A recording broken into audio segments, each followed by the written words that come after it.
বাড়ির ঠাকুর ঘরে পুজোর সময় শিবলিঙ্গে বেলপাতা অর্পণ করুন এই নিয়ম মেনে শিবলিঙ্গে বেলপাতা অর্পণ করলে পূর্ণ হবে সকল মনস্কামনা।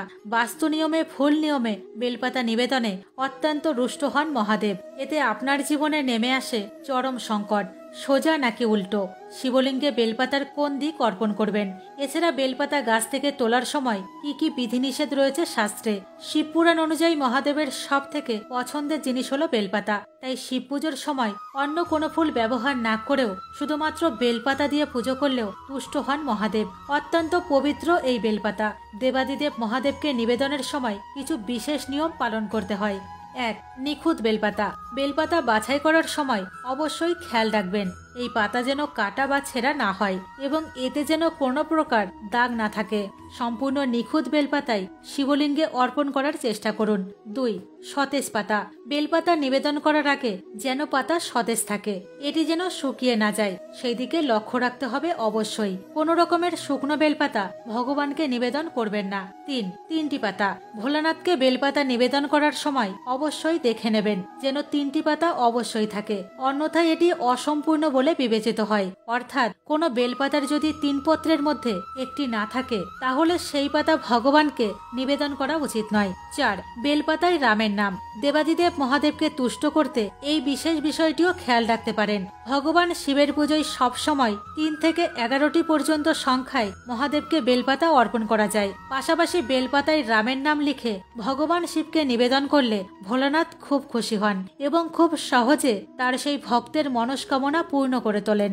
বেলপাতার কোন দিকটি শিবলিঙ্গে অর্পণ করবেন। শিব পুজোতে বেলপাতার ব্যবহার কম বেশি সকলেই জানেন, কিন্তু বেলপাতার ঠিক কোন দিকটি শিবলিঙ্গের গায়ে লেগে থাকা উচিত তার সম্পর্কে হয়তো খুব কম মানুষেরই ধারণা রয়েছে।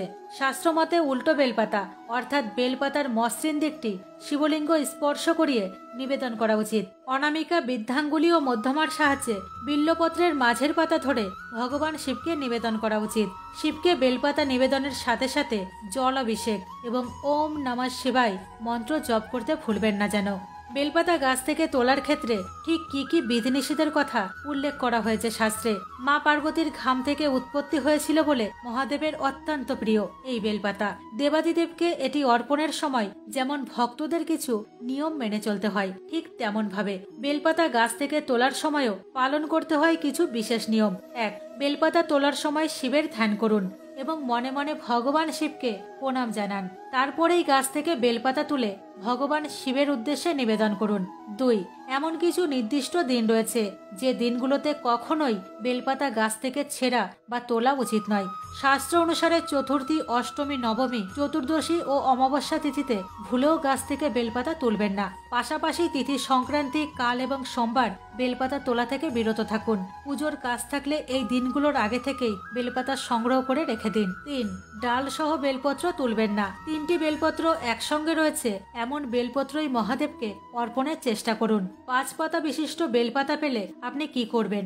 সাধারণত 3 পাতা বিশিষ্ট বেলপাতাই সব থেকে বেশি পাওয়া যায়, তবে বিভিন্ন হিন্দু শাস্ত্র এবং পুরাণ অনুযায়ী 5 পাতা বিশিষ্ট বেলপত্র অত্যন্ত শুভ।